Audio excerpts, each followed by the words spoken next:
Hello and welcome to Welsh History Explored. In today's episode, we are looking at, or going to be talking about two locations, however, looking at one. So the location that we're going to be basing this video on for viewing is Llawhaden Castle, with the second location being the Colby Moor battlefield.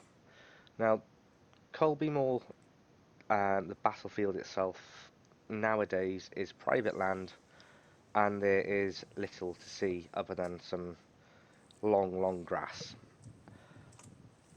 So there's actually more to talk about in respect of the battle. There's a lot more history associated with it, whereas there's more to see at the castle, but there's less to talk about. So what we're going to do, we are going to have this video entirely based at the castle. And all that's going to happen is once I finish talking about Llawhaden, we will still be within the grounds of Llawhaden and I will be talking about Colby Moor. At least that way everyone gets to see what's left of this beautiful castle. So with all that being said and done, Llawhaden Castle was originally an earth and timber ringwork, built around 1115 on the frontier between the Welsh and Norman and Flemish occupied regions.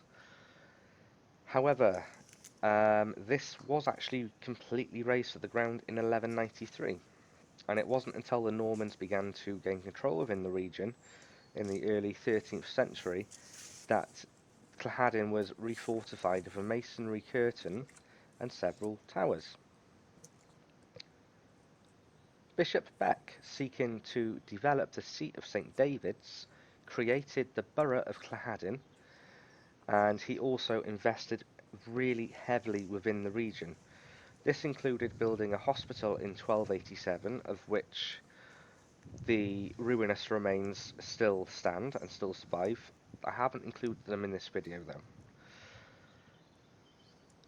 Now, the records do say that no work was carried out on the castle during Bishop Beck's push to, within his investment. No work was carried out until Adam de Houghton had become a bishop. So, much of what you're seeing today actually dates back to Bishop Adam's sort of renovations, if you want to call it that way. So, come the 15th century, Llawhaden Castle was abandoned as a residence. However, it did remain in use as an administrative building, acting as a bishop's prison until the Reformation. Following this, it rapidly fell into a state of decay. Within the now dried out oval moat, the ruins of a twin-towered gatehouse, a winged building which contained the Great Hall, kitchens and bishop's chamber, residential apartments, chapel and lodgings can be seen. The remains of two polygonal towers are well preserved, and the base of the original 13th century round tower is still visible.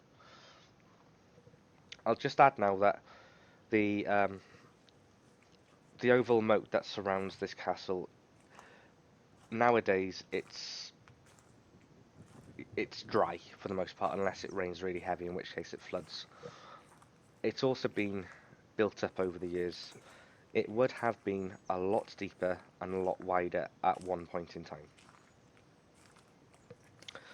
So Llawhaden became a possession of the seat of St David's before the Norman conquest, with the first castle believed to have been built by Bernard, who was the first Norman bishop. He was elected in 1115. This was in the form of a palisaded ring motte. Llawhaden was an important link in the line of castles which formed the Landscape defence. Now, the Landscape defence, as I've just said, was a very important line of very well built, very heavily defended castles. However, our old friend Lord Rhys ap Gruffydd comes along in 1193 and he proceeds to um, completely destroy the castle. Pretty much. Large swathes of the castle were ruinous, effectively, thanks to his efforts. So the dry moat is now the only visible relic of this early castle. The oldest surviving parts of the present castle are of the time when English rule was re-established. This was around about the 13th century. To this period are dated the fragments of Curtain Wall, with a bastion and the round tower surviving at ground level at the western side of the ward. The castle was transformed during or after after the time of Thomas Beck, the bishop. He actually became bishop in 1280. So the first improvements might be contemporary with the action of Bishop Beck in raising his manor of Llawhaden to the status of a borough. However, there's no actual evidence to link this to that being the case. Now, the character of the castle itself changed to that of a strongly fortified manor house, and this was through the addition of the Great Hall, along with an extensive domestic range to the south end of the ward. The roughly circular plan of the earlier motte was superseded by a more angular one, with the buildings encroaching far onto the dry moat. In the late 14th century, it was probably Bishop Adam de Houghton who commenced the southern range and the gatehouse. The designer of this important enlargement was evidently John Forley, constable of the castle, who was named as Magister Operum in 1383. So, in 1974, Dr. Rayla Radford regarded the hall as contemporary with Bishop Houghton's work, and recent research is also returning to this view. The castle remained a favourite episcopal residence until the early 15th century, and in 1402 it was garrisoned against Owain Glyndŵr. This is perhaps the date of the strengthening of the gatehouse, after which time it was left to commoners. Now, a commoner is a very, very old term used to describe the lowest class working people. So, for want of a better word, that would include me, and it might very well include yourselves as well. Now, it was partly dismantled by William Barlow, who was bishop in 1536 to 48. Bishop Richard Milbourne was given license to demolish in 1616. However, this wasn't actually carried out, and the structures were left instead to decay and then served as a village quarry. And this is pretty much how the medieval village of Llawhaden became a village, in a sense, with the buildings that you now see and that remain. Now, in 1740, the Buck brothers' engraving of the castle shows it with the gatehouse parapets fully in place and windows surviving in the wing of the Great Hall. Work to preserve the ruins started in the late 19th century, and the castle is now in the care of Cadw. We have discussed Cadw in previous videos. They are the body responsible for the preservation, protection and maintenance of Welsh historic buildings and ruins. So I mentioned about the buildings within the village of Llawhaden. Many of them have been built using stone from the castle, and many of them also survive today. Some are occupied still, however others remain in varying states of ruin and decay. All in all, they are very, very pretty to look at, and they are very old as well. So, where preservation work has been carried out or started, it's a very, very slow process. So, in the time it takes for preservation work to be carried out, what you tend to find is the buildings actually fall into a further state of disrepair. So now we've talked about Llawhaden Castle, we really should move on to the Battle of Colby Moor. Now, I know we are still filming this. As we start to talk about Colby Moor, you're still going to be within the castle grounds. And like I said at the start of the video, this is purely because there's nothing to see at Colby Moor.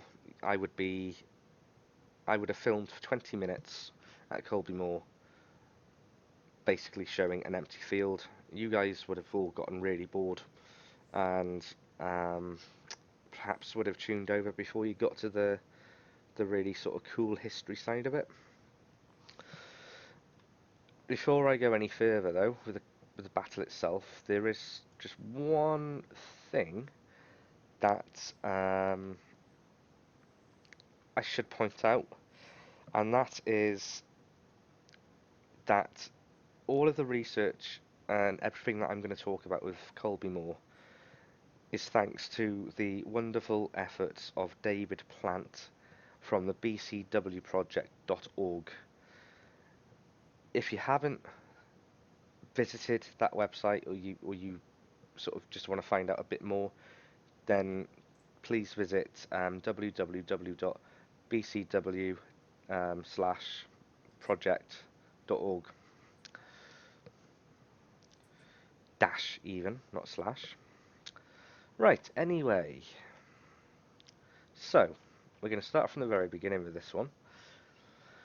When Prince Rupert arrived at Shrewsbury to take up his appointment as President of Wales in February 1644, he commissioned experienced soldiers to replace the three noblemen who had governed Wales, and they'd governed it since the outbreak of the Civil War. Now, the Civil War in Wales took place between 1644 and 1645.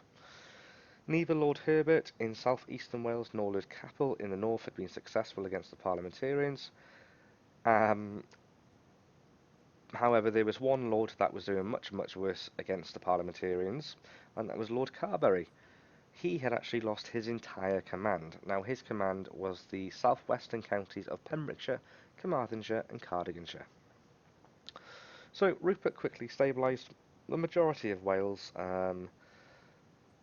However, the southwest of Wales, the Parliamentarian forces in the southwest of Wales were very, very sort of large. It was a very, whilst the area itself was spread out and sort of not much in between, the forces themselves were very well prepared, very well defended.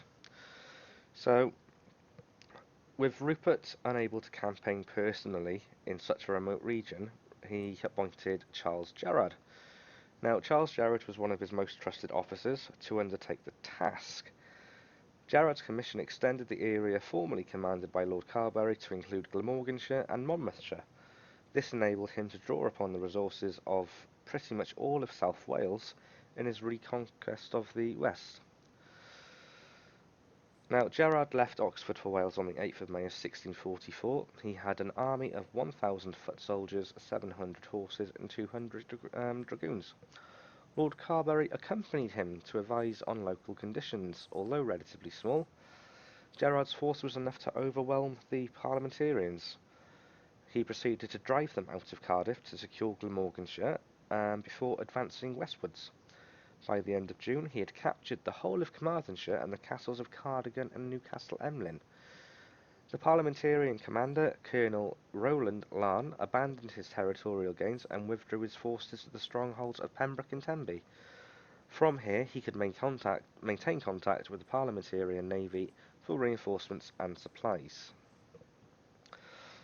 Rather than repeat Lord Carberry's mistake of committing his field army to garrison duty, Gerard consolidated his position by ordering the Welsh gentry to recruit local forces to defend the newly captured towns and castles, and he did this by appointing veteran English officers to command the most important strongholds. Large areas of countryside around the remaining Parliamentarian outposts in Pembrokeshire were pretty ruthlessly laid waste to deny support to Larne's forces. Now, Larne's forces remained blockaded in Pembroke. By October of 1644, Gerard was able to leave the region fully garrisoned while he marched with 3,000 troops from Wales to reinforce the King's Oxford army. However, as soon as Gerard did this, so as soon as Gerard and his royalist army had actually left Wales, Colonel Larne and the Pembrokeshire Parliamentarians emerged to reconquer the territory they had lost. Their first objective was to sort of conquer Llawhaden Castle, and quite aptly so, really, given the colonel's name, and who the colonel was. Of course, he's going to go for Llawhaden Castle first. Now, Gerard had stationed a 200-strong royalist garrison who was under the command of Lieutenant Colonel Russell. They were stationed at Llawhaden Castle. Colonel Llawhaden approached the castle in late October of 1644 with approximately 2,000 men and several pieces of ordnance. A summons to surrender was issued on the 29th of October, however this was refused. Now, whilst Llawhaden set up artillery batteries on high ground to the northeast and northwest, the parliamentarian guns could not be brought to bear on the main gate of the castle from either of these positions. On the night of the 30th of October, the parliamentarians stormed and captured one of the town gatehouses, which was only 100 yards away from the outer gate of the castle. Now, with a clear line of fire, the guns were able to be brought up and a 2-day bombardment ensued. This did result in the breaching of the castle gates. The parliamentarians stormed the breach on the evening of the 2nd of November. The royalists fell back to the inner ward. However, when the parliamentarians began to mine the wall, Lieutenant Colonel Russell had then thought, right, okay, this isn't going to end well. I'm going to ask for a parley. So negotiations continued throughout the night, and the royalists surrendered early in the morning of the 3rd of November. They were allowed to march away, however, what they weren't allowed to do was take their weapons, ammunition, or supplies.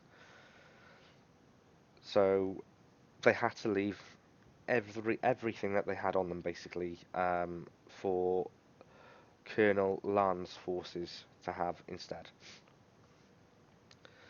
So, having been delayed by heavy rain at this point, Llawhaden continued his offensive by advancing towards Cardiganshire. Around the 21st of December, he approached Cardigan with a force of 500 horses and 200 foot soldiers. The town itself surrendered almost immediately, but a royalist garrison under the command of Major Slaughter, and you have to love that name when we're talking of medieval stuff, a major called Slaughter, they remained defiant in the castle. By this point in time, it had been strengthened by the construction of additional earthwork defences, along with guns that had been recovered from a shipwreck in Cardigan Bay. Llawhaden was obliged to send for artillery from Pembrokeshire to breach the defences, but succeeded in storming and capturing the castle around the turn of the year. Around 200 royalists were killed in the siege and many prisoners had been taken. This also included the noted divine Jeremy Taylor, who was former chaplain to the king. So, after leaving Wales in October of 1644, Lieutenant General Gerard marched to reinforce the king's army in the aftermath of the Second Battle of Newbury. When the king withdrew to Oxford in November, Gerard's army was sent into winter quarters at Monmouth. In March of 1645, Gerard was ordered to join forces with Prince Rupert and Prince Maurice in opposing further parliamentarian advances in Cheshire and Shropshire. The Royalists were able to successfully relieve Chester and Beeston Castle, and destroyed evacuated parliamentarian garrisons in Cheshire, after which Rupert and Maurice marched to occupy Herefordshire while Gerard took his forces into Montgomeryshire in mid-Wales. So, by mid-April, Gerard was ready to strike towards Pembrokeshire. Advancing rapidly across the Cambrian Mountains, he fell upon Llawhaden's parliamentarians on the 23rd of April at Newcastle Emlyn in Carmarthenshire, where they were besieging the Royalist garrison. Taken pretty much by surprise now, because they weren't expecting this, the parliamentarians were routed with over 500 killed or captured. Gerard advanced very swiftly on Haverfordwest, which he entered unopposed on the 24th of April, as the parliamentarians evacuated the garrison and fell back on Pembroke and Tenby.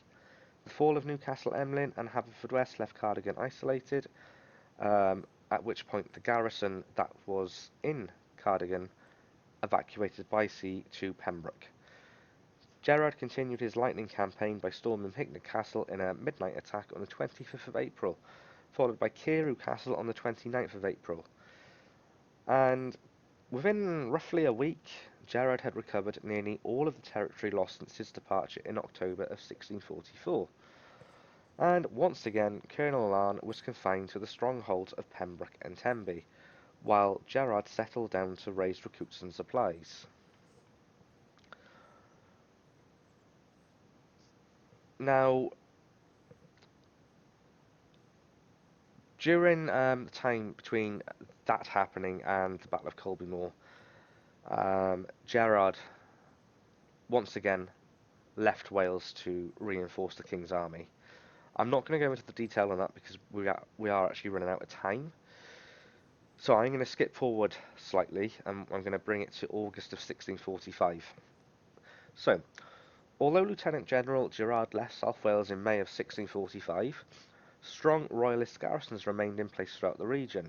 In mid-July, Major General Stradling and Egerton, who had been left in command at Haverfordwest, sent troops to destroy the growing corn around Pembroke.